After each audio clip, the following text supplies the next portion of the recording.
Y dentro de esa diversidad de aspectos que la vida tiene, vamos a reflexionar en torno a algunos de los conceptos que una de las enseñanzas fundantes de la tradición de la India, que es el Bhagavad Gita, muy central dentro de la India porque logra hacer como una gran síntesis de todas las distintas vetas y los distintos caminos de su espiritualidad.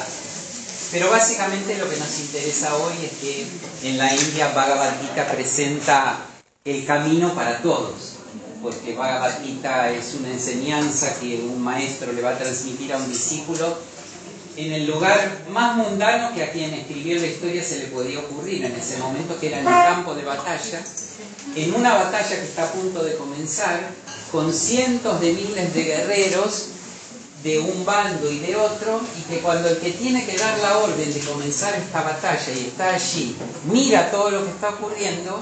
Esta es una escena que describe típicamente a la India, solo en la India pasan estas cosas, ¿no? Dice, no estoy seguro de que esto sea lo que tiene que ocurrir. Esperen un momento. Y a su cochero, que era en principio un primo de él, que era también uno de los reyes más y uno de los guerreros más conocidos de la época, Krishna, que había decidido no tomar parte él personalmente luchando en la batalla, y entonces había entregado sus ejércitos y había ofrecido que él podía servir de guía, de cochero a uno de los dos bandos. Y lógicamente el bando en el que estaban los, entre comillas, malos, eligieron a sus ejércitos, y que era su primo y será su discípulo, eligió su compañía. Y por más que el Bhagavad Gita comienza en una situación de confusión, de desaliento, es la confusión y el desaliento del que tiene un propósito en la vida y por eso está confundido porque quiere vivirlo intensamente, y por eso aún en su confusión toma decisiones importantes, decisiones centrales. Esto es poner al mando de su carro, o una cosa que aparte en la cultura de la India tiene un eco muy simbólico, porque la imagen de desarrollar el gran camino del yoga, saben que yoga es la palabra más genérica que la India tiene para todas las disciplinas de transformación espiritual, no solo para el llamado Hatha Yoga. Uy, se nos cae. Debe ser por el viento que entra por la puerta, ahí sí lo dejamos. El yoga decimos que es justamente ese nombre más genérico que la India, con el que la India designa todas las disciplinas y los caminos de transformación interior.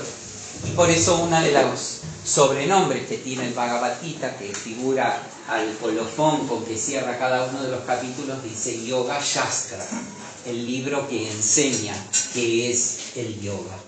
Y por lo tanto, en esta antigua disciplina del yoga, que ya aparece en Katha Upanishad, esta imagen y esta definición de que yoga es la capacidad que tenemos de dirigir todas nuestras facultades para que nuestro vehículo de la vida, ahí aparece simbolizado en un carro, porque era lo que tenían en la época. Al día de hoy buscarían alguno de todos esos autos que tenemos ahí parados y darían la metáfora con eso. Es la capacidad de saber que ese auto vaya a donde nosotros queremos ir, y no simplemente que nosotros somos invitados, como tantas veces nos pasa con nuestros propios carros en la vida, que deciden irse, van a dar una vuelta por el norte, ¿sí? Y teníamos que volver a Capital, pero agarran para Rosario, paran en San Nicolás a ver la Virgen, no sé, pero tengo que llegar, yo tengo una cena en Buenos Aires. Pero está lindo para este lugar.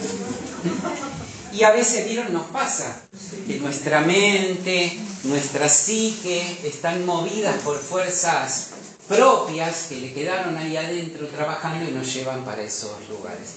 En toda esa situación, este discípulo le pide a quien es su maestro que por favor le clarifique, y por eso a lo largo de 18 capítulos da una serie muy diversa de enseñanzas, de las cuales hoy trajimos, en particular decidimos seleccionar una.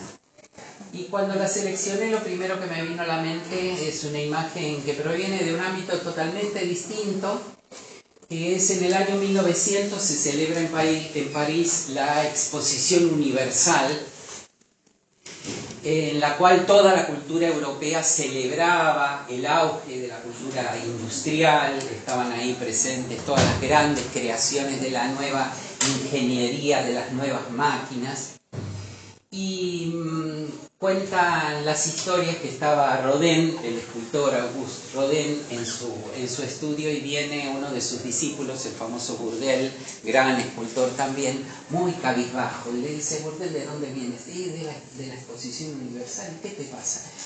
Es cierto, nosotros los artistas no servimos para nada. Ahí están los que realmente sirven al mundo. Mirá todas las máquinas que tienen y todo, y se pone a hablar, exaltando todo lo que había visto. Y dice: ¿y nosotros, los artistas, qué aportamos? Rodin lo deja hacer toda esta catarsis y le dice: espero que realmente no estés convencido de lo que dices. Sí, estoy absolutamente convencido. ¿Pero por qué, maestro? Es que nosotros los artistas podemos darle al mundo lo que el mundo más necesita. Sí. El mundo necesita de seres que amen su trabajo y que hagan con alegría su trabajo. Lo decía en el año 1900, ¿no? Estos grandes seres son visionarios, ¿no? Sin esa alegría y sin amor al trabajo, ¿a dónde terminaremos yendo? Terminaremos perdiendo la noción del sentido por el cual estamos aquí en la vida. Y le da un largo discurso Rodin a su discípulo, que bueno, al final de todo eso termina un poco más contento que cuando había llegado. Y esta imagen me hizo recordar mucho de lo que vamos a hablar hoy, porque en primer lugar el yoga es un arte, no es simplemente una técnica, como ningún arte es simplemente una técnica. Todas las artes necesitan de las técnicas, pero las técnicas están al servicio de algo mayor, que es justamente la vocación del artista y lo que el artista quiere hacer con ellas. Una técnica simplemente, en el mejor de los casos, produce un buen técnico, pero no necesariamente un artista. Y el yoga es justamente el arte de transformarnos, el arte de conocernos. Y por eso a lo largo de todo el Bhagavad Gita, en esos 18 capítulos, se dice que en cada grupo de 6 capítulos se habla de las 3 grandes vías del yoga, o de los 3 grandes momentos en el que en el desarrollo de la enseñanza del yoga uno va comprendiendo y va profundizando su experiencia. Y en particular en los primeros 6 capítulos se habla de eso que alguna vez ya habrán escuchado hablar, que dice Karma Yoga. No porque se hable solo de esto, porque de hecho desde el capítulo 2, que es el primer capítulo de enseñanza, ya se plantean todas las grandes aspectos de la enseñanza del yoga. Pero lo primero que nos dice esta enseñanza es que esto que llamamos yoga, la transformación de nosotros mismos, tiene que encarnar en el mundo de karma. Karma es este mundo en el que nosotros vivimos, el mundo que transcurre en el tiempo y en el espacio, lo que llamaríamos la vida. Cuando decimos, uy, qué vida me tocó, o decimos, qué vida me tocó, ¿sí? Estamos diciendo, bueno, qué karma me tocó, qué circunstancias, qué tiempo, en qué espacio. ¿En qué espacio? ¿Se dan cuenta que la mayor parte de nosotros somos descendientes de inmigrantes europeos que podrían haber elegido ir a Australia, Canadá, ¿sí?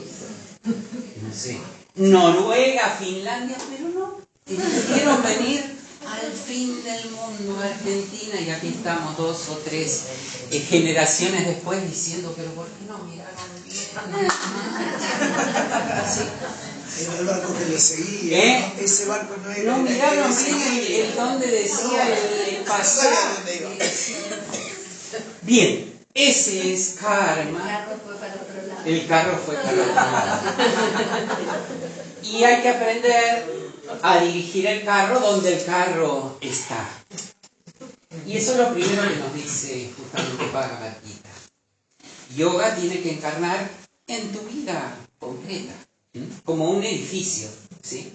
O como en la India gustan decir de la planta del loto, que vieron que arraiga sus raíces en medio del fango de los pantanos, va atravesando y se va alimentando de ese mismo fango lodoso, y con todo eso, vieron que cuando sale genera un florecer maravilloso.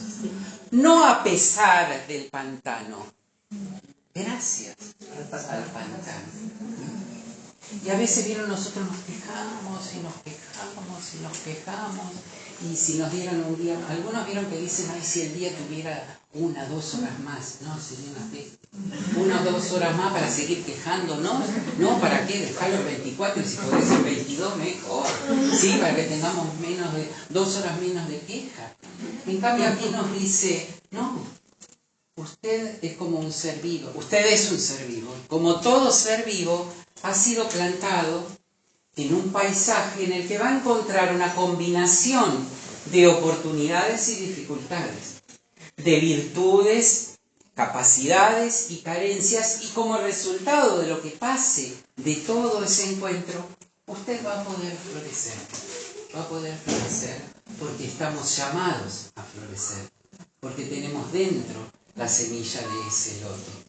Y solo hace falta que ese loto tenga las condiciones apropiadas para poder desarrollar, y condiciones apropiadas quiere decir que no obturemos, tenemos todas las clases, todas las clases tengo una tortura distinta.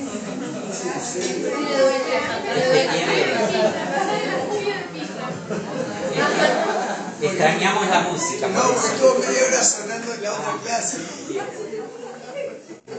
Y entonces, poder desarrollarse quiere decir también que no ejerzamos una de las cualidades que tenemos los seres humanos, que nos define como tales, que es que somos capaces de no permitir nuestra naturalidad, no por algo que no querramos, sino porque, como bien nos enseña la filosofía de la India, nacemos infectados con un virus que se llama avidya, o falsa conocimiento, falsa percepción de nosotros mismos, y por eso necesitamos remover ese virus y las consecuencias que genera, porque es como una semilla que, además de aparecer en el pantano, hubiera aparecido con un parásito que le toma la energía que necesita para desarrollarse, y que, como todo parásito, impide entonces que pueda crecer. Esto es así. Y la India nos dice, mire, si usted quiere, anótese en una libretita chiquitita, ¿sí? Esas pocas preguntas que nadie le va a poder responder, y el día que le toque estar ante el que organizó todo, le dice, me queda una preguntita. ¿Por qué nací con ese virus y no...? Y el otro podrá decir, bueno, naciste con el virus y naciste también con la vacuna. Y esa es la gracia, ¿no? Tenemos a nuestro alcance, y sí tenemos a nuestro alcance los medios para poder lograr que en ese mundo de karma, en ese mundo argentino, podamos hacer encarnar esta enseñanza de transformación espiritual. Quiere decir que, como todo don que uno recibe, no es solo algo que uno recibe como un don, sino que también nos compromete con una respuesta. Porque la vida se sostiene siempre por 2 movimientos, ¿no? Por la inhalación y por la exhalación. El día se abre, el día se cierra, el corazón funciona en sístole y diástole.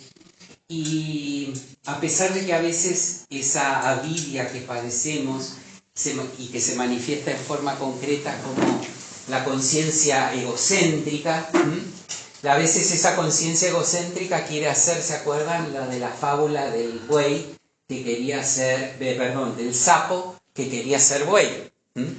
El sapo veía que él era un pobre desgraciado, que el buey en cualquier momento lo podía pisar, y veía que el buey, semejante porte.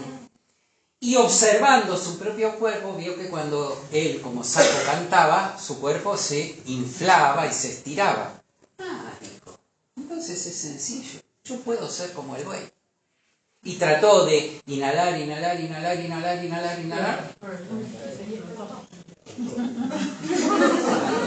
Explotó, eso lo que sapo.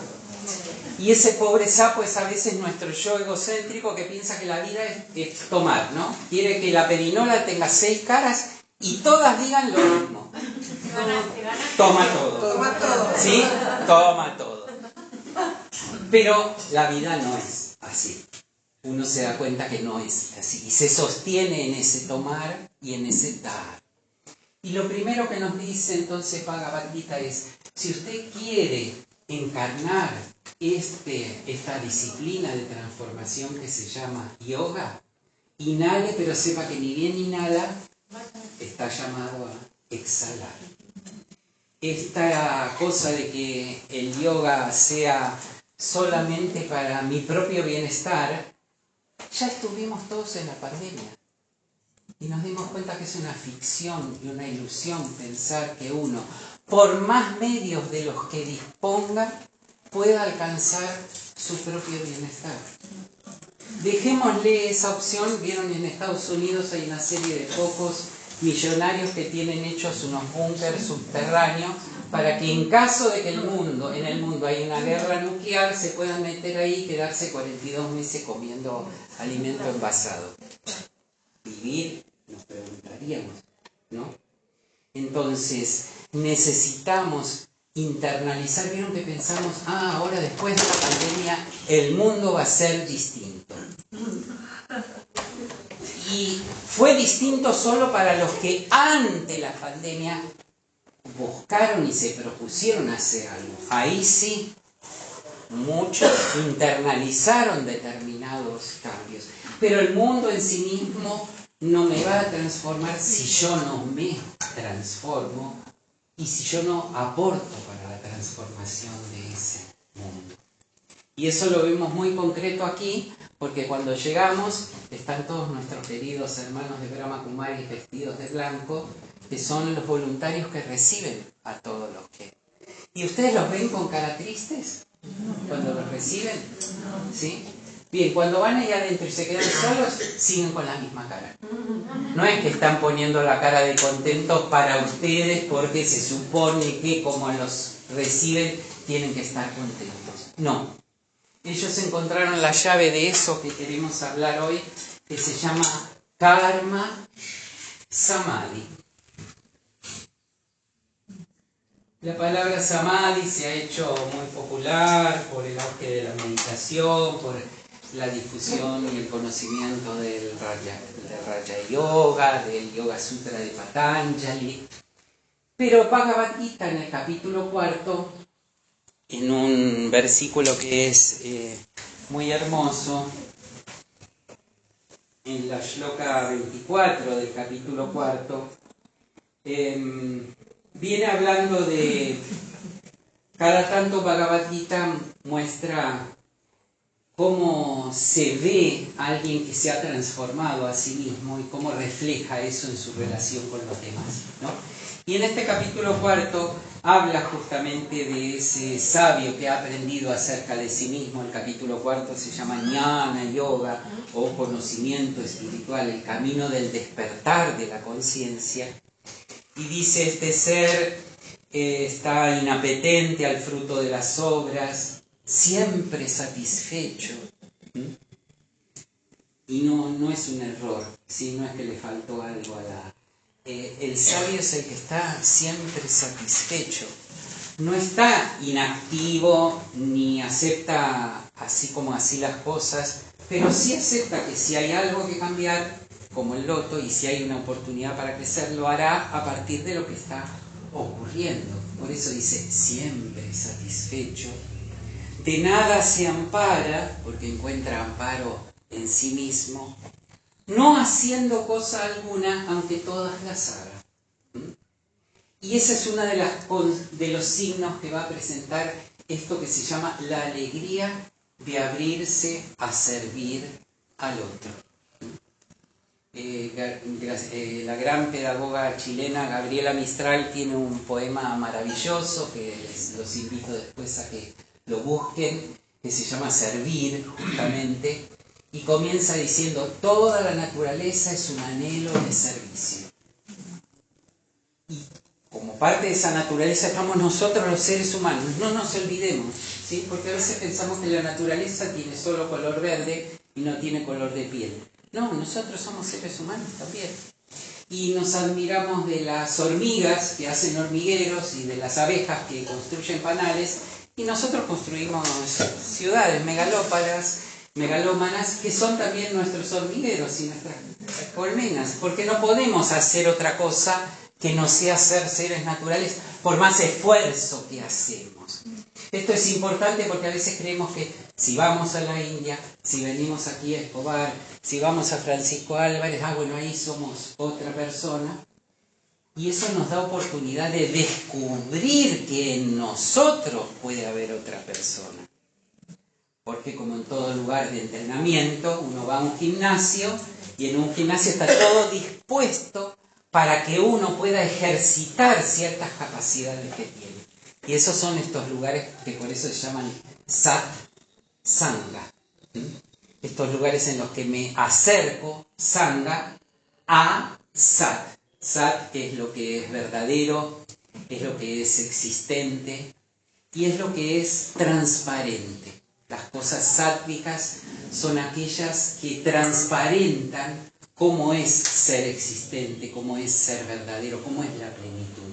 ¿Vieron que hay personas que son transparentes? ¿Vieron que hay lugares que son transparentes?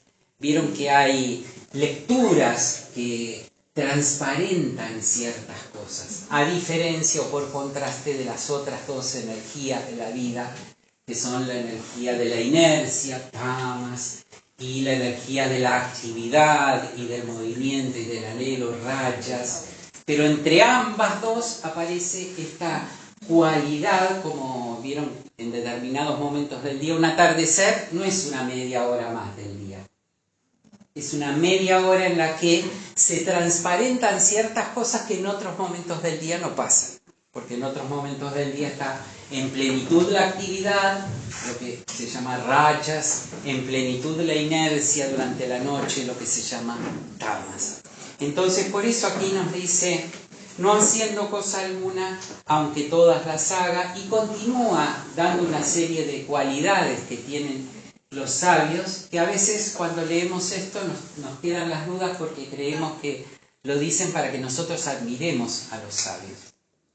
Y en realidad lo dicen para que nosotros practiquemos aquello que en los sabios es una cualidad natural, ¿no? Como en todo aprendizaje, ¿no?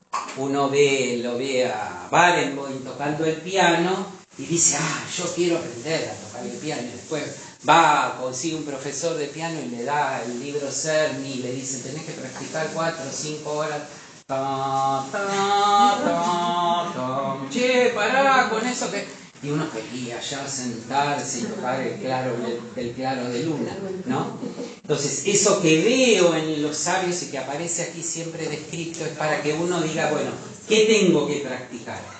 Tengo que practicar, no sé si voy a estar siempre satisfecho, pero voy a ver si empiezo a practicar estar un poco más satisfecho. Siempre hay que tratar el camino del yoga, de la transformación, es tratar de incorporar un poquitito más, en creer eso que en inglés llaman los baby steps, los pasos de bebé. Las grandes conquistas se hacen a través de esto, a través de los pequeños pasos, a través de lo que hace el agua, ¿no? Que logra horadar la piedra y no es una metáfora, es una realidad. Entonces, después de que da todas estas características en el 24 dice, la energía del Eterno es la ofrenda, el Eterno es la manteca purísima, el famoso ghee, ofrecida por el Eterno en el fuego del Eterno. Quien en todas sus acciones ve a Dios, en verdad alcanzará a unirse a ese Dios. Y este concepto, alcanzará a unirse a ese Dios, es la traducción del concepto Brahma, Karma, Samadhi, que aparece en el Bhagavad Gita. Esto es, cuando uno comienza a ver la vida de otra manera, comienza a pensar de otra manera y comienza a actuar de otra manera. Este es uno de los principios básicos de toda la sabiduría, no solo de Bhagavad Gita, de toda la sabiduría de la India. Está presente en el primer aforismo de la colección de aforismos de Buda llamada Dhammapada, el camino del Dharma, donde Buda dice: las condiciones en las que nos encontramos actualmente son el resultado de...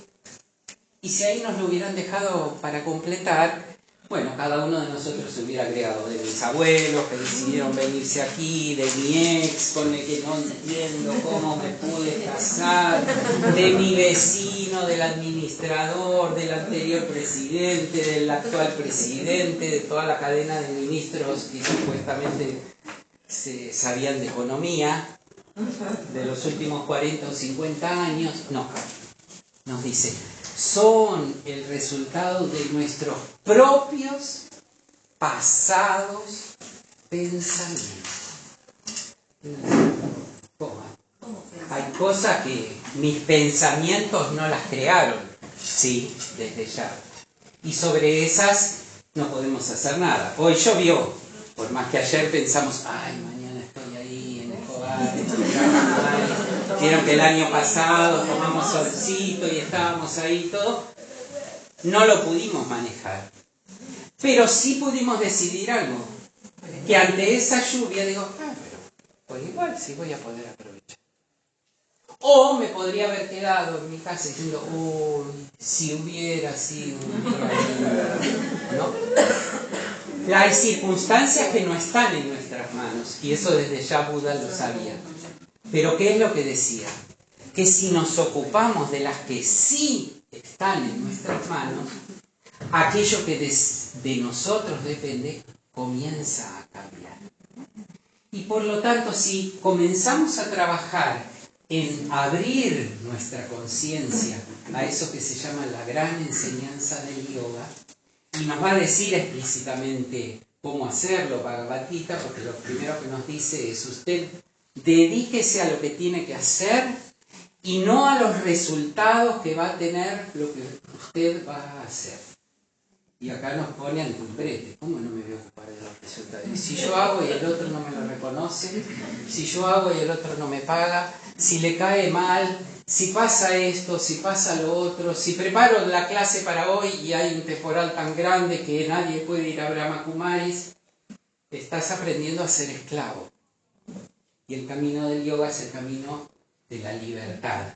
Una libertad relativa, sabemos, no hay libertad absoluta. Tenemos un cuerpo predeterminado con ciertas condiciones, una cultura, una manera de pensar, pero dentro de las condiciones relativas de la vida, puedo tener una gran libertad o una libertad muy reducida.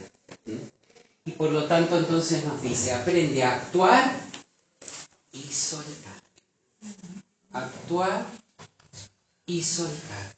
Que no se te queden pegados, y ahí aparece el famoso concepto del apego. Ese apego que en la tradición judeo-cristiana está tan bien representado en el relato de la creación de Adán, cuando Adán se mira a sí mismo y no se puede ver tal como es. Y necesita cubrirse con algo. Y cuando se cubre con algo, se le queda pegado.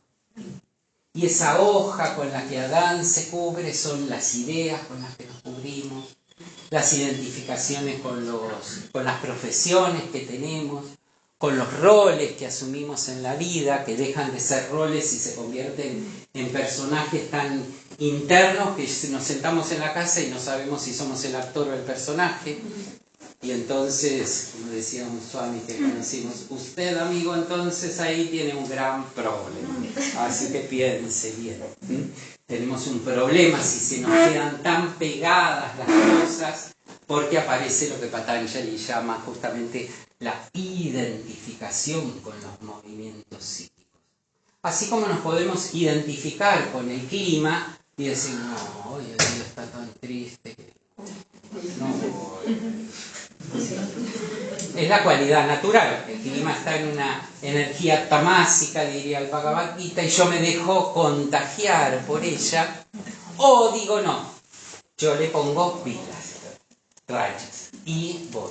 Y están tristes hoy por haber venido. Fíjense, no están tristes. Entonces, esta es una primera fórmula que dice Bhagavad Gita. Saque de su mente el negocio. No haga de la vida un negocio, porque si hace de la vida un negocio va a trabajar 24/7 todo el año, 29 de febrero y haga de la vida una vida.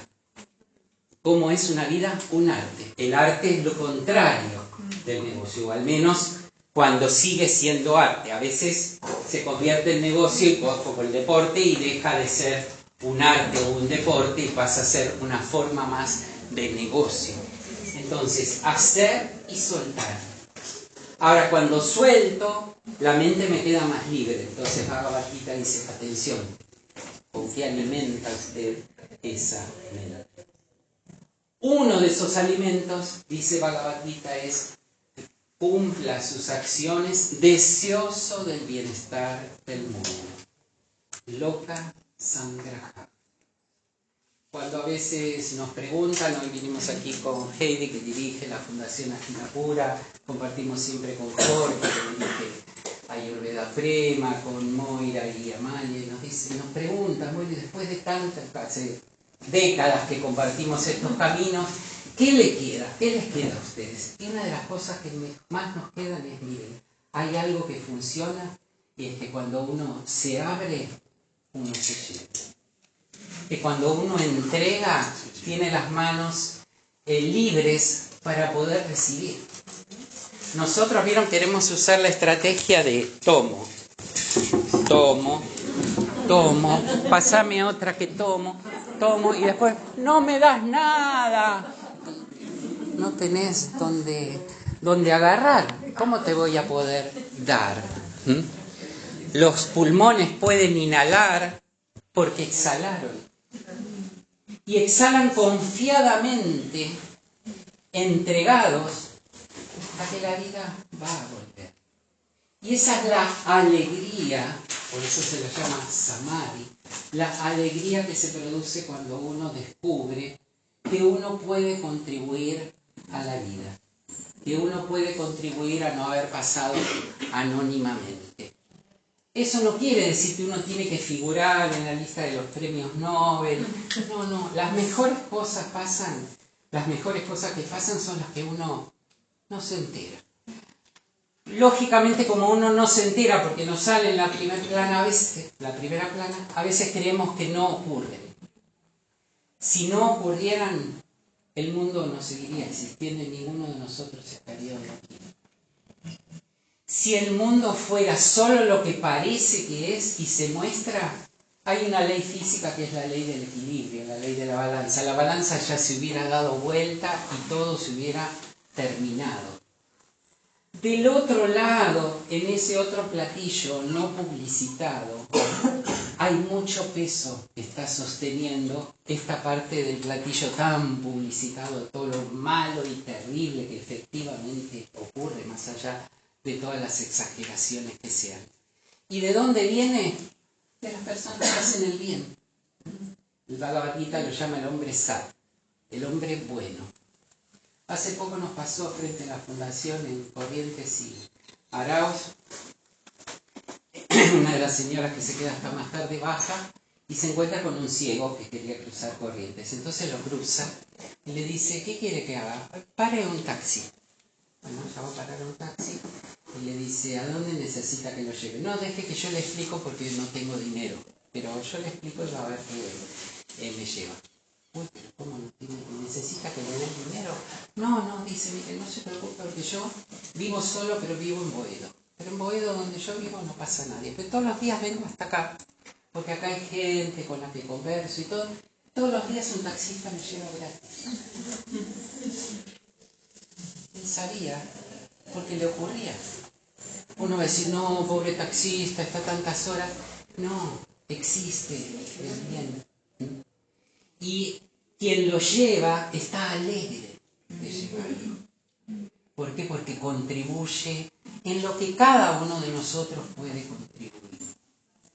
Y estamos escuchando todos los días algo terrible. En nuestro país más de la mitad de las personas no tienen lo que necesitan y a su vez el 20% de esas no pueden comer. No nos entra en la cabeza. Pero necesitamos que nos entre en la cabeza para que cada día que salimos estemos atentos a ver, no estemos dispuestos a que si me cruzo con alguien, porque eso sería simplemente azaroso. No. Karma Yoga es que yo cuando salgo de mi casa me preparo a ver dónde hay alguien que puedo ayudar. No voy a poder ayudar lamentablemente a todos los que hoy día, al menos en la capital, hay en la calle. Pero sí me dispongo a que salgo y ver qué puedo tener. ¿Puedo tener un billete? Bien, lo preparo, me fijo que puedo tener el billete que tengo que dar, que puedo dar. No sea cosa que porque el que puedo dar no lo tengo, no doy nada. O salgo con un abrigo que tengo además en mi casa y me voy a cruzar seguramente con alguien. O salgo aunque sea con la disposición a decirle a alguien, buenas tardes. La otra vez salió uno de los grupos que da de comer y llegaron encima de un día así con estas lloviznas en una esquina de ahí de cerca de Corrientes y le dicen, ¿qué necesita? Nada. Estaba viviendo en la calle con sus perros y los chicos se quedaron duros porque era la primera. Pero me siento bien porque soy un alguien para usted. Porque usted me habla. Por favor. Incluso no ir a las personas que están en la calle, que obviamente necesitan, si no es lo cotidiano, vas al kiosquero y tenés la opción de decirle, dame un chocolate. Y hola, buen día señor, me da un chocolate. Y eso ya te cambia, pero para la persona que esté ahí trabajando, obviamente quiere estar en su casa. Y si vos ya vas y lo tratás distinto, lo tratás bien, ya no te digo que le alegraste el día, pero... Y uno mismo se alegró el día. Hace poco tuvimos que ir con ella a un sanatorio y yo la tuve que entrar en una silla de ruedas y volví con la silla de ruedas a devolverla ahí al sanatorio y le digo, ¿cuándo me puedo devolver la silla de ruedas? Y me dice, buenas tardes, ¿no? Estaba distraído. La persona no era parte del mobiliario del sanatorio, ¿no? Como el chofer del colectivo, a veces pensamos que bien como parte de la carrocería. Y si ferro metal le pone la carrocería y el chofer. No, es un señor, es un ser humano que gracias a que está subido a un colectivo 8 horas yendo y viniendo, nosotros no tenemos que caminar. Claro que Avidi, a través de la conciencia del yo, el docente, como dice, no, como gracias a eso. Gracias, Gustavo, que me puedo pagar el boleto. No, eso es una ficción de la falsa percepción de la vida. Porque la vida es una gran cadena interdependiente. Y aquellas cosas de las que cada uno de nosotros dispone, gran parte de ellas las disponemos porque hubo alguien antes de nosotros que trabajó por nosotros. Alguien que se dedicó a inventar esto, que se dedicó a inventar la imprenta, las cerámicas, que cultivó el té y lo puso en un saquito, que diseñó estas pizarras, que nos dio luz eléctrica y no tenemos que estar haciéndole acá a Amalia y a Moira un fueguito y después les quedan todas las cenizas, ¿sí? Somos el fruto de los esfuerzos de las generaciones anteriores y tenemos que participar en ello. Y esa es no ser anónimos, no pasar como si nada por la vida, sino ver en qué medida cada uno de nosotros contribuye a ser parte de ese eslabón. Aquí el Bhagavad Gita nos dice, eso te va a permitir experimentar una gran alegría. Con la diferencia que esa alegría que se llama Karma Samadhi no es una alegría que depende del objeto que gracias a que ahora lo tengo, me brinda esa alegría. Porque vieron, nos regalan un reloj, ¡ay, qué lindo este reloj, qué bueno, qué otro! Al tercer día miro el mismo reloj y el reloj es el mismo. Por lo tanto, esa no era una alegría, esa era simplemente una respuesta emocional, psíquica, ante un impulso beneficioso. Cuando ese estímulo, ese impulso desapareció, mi alegría se la llevó el viento. En cambio, karma samadhi es una alegría sin objetos, dice en la tradición Vedanta. Esto es una alegría que se produce porque yo soy la fuente de alegría. Y cuando me abro a la vida, tengo la oportunidad de que esa alegría circule y se expanda. Y secundariamente le hace, como ella bien decía, le hace un bien al otro, porque son las energías que revitalizan la vida, son las que nos nutren. A la hora de hacer un raconto de las cosas importantes que nos pasaron, van a estar dentro de esas que hubo seres que se detuvieron en un momento a escucharnos, a apreciarnos, a estimularnos. Y seguramente lo hicieron no porque les era fácil o les sobraba el tiempo, lo hicieron porque tenían esa necesidad, ese vocare, ¿no? Ese llamado. Cuando éramos niños nos preguntaban, ¿qué quieres ser cuando seas grande? Y terminamos asociando el querer ser con qué vas a hacer cuando seas grande. Y concretamos el que vas a hacer. Pero tenemos que seguir preguntándonos a ese niño que todavía somos, ¿qué querés ser? Que no siempre se concreta a través del hacer, porque como bien decía Rodin, la mayor parte de los seres humanos se embarcan a hacer cosas que no desean hacer y por lo tanto no pueden estar felices, alegres y no pueden amarlas. La llave para estar felices la tenemos. La llave para estar alegres la tenemos. La potencia de la que irradia este karma samadhi es ese ser eterno que mora en cada uno de nosotros. Bhagavad Gita 15:15. Yo moro en el corazón de todos los seres. De los seres humanos y de los seres no humanos. Están ahí los seres no humanos también, esperando que les demos, que les hablemos. Sabemos hoy día que las plantas escuchan. Y es más, que entre ellas se transmiten mensajes. Sabemos desde ya que los seres animales escuchan. Sabemos que cuando nosotros nos disponemos, el resto de los seres humanos pueden estar dispuestos también. La alegría que tenemos cuando nos vinculamos con estas enseñanzas espirituales que se llama yoga y que produce ese karma, brahma, samadhi del que habla Bhagavad Gita, es quizás de las más sencillas o de las más simples, más que de las más sencillas, de las más simples, pero que como todas las cosas simples para nosotros los seres humanos, llegan al final de un proceso muy complejo, ¿no?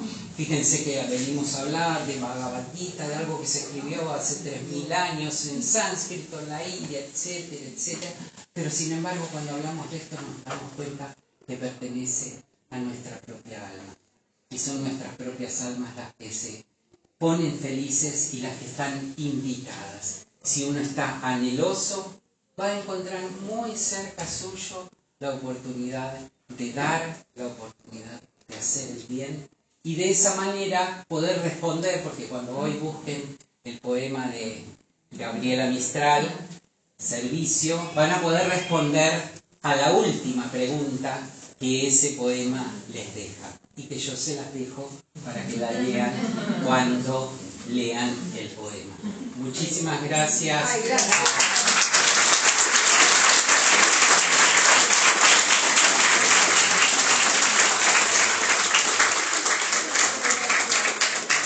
Gracias a este espacio. espacio, es un honor estar en este lugar.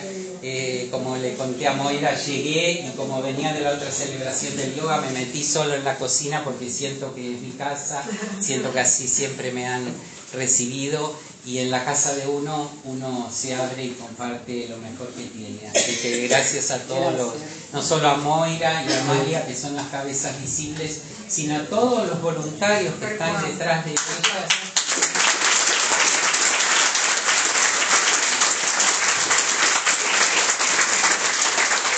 Que son un ejemplo tan viviente de este karma samadhi, de esta alegría que se produce al servir. Gustavo, muchísimas gracias. Y bueno, con esta charla muy nutritiva, vamos a dar nuestro día aquí en Brahma Kumaris, con todas las escuelas amigas, con quienes organizamos esto. Y bueno, gracias a todos ustedes por venir, a pesar de la lluvia, y quedarse y aprovechar cada uno de los espacios que les brindaron lo mejor de cada uno. Entonces, queremos también invitarlos para mañana de 10 a 17,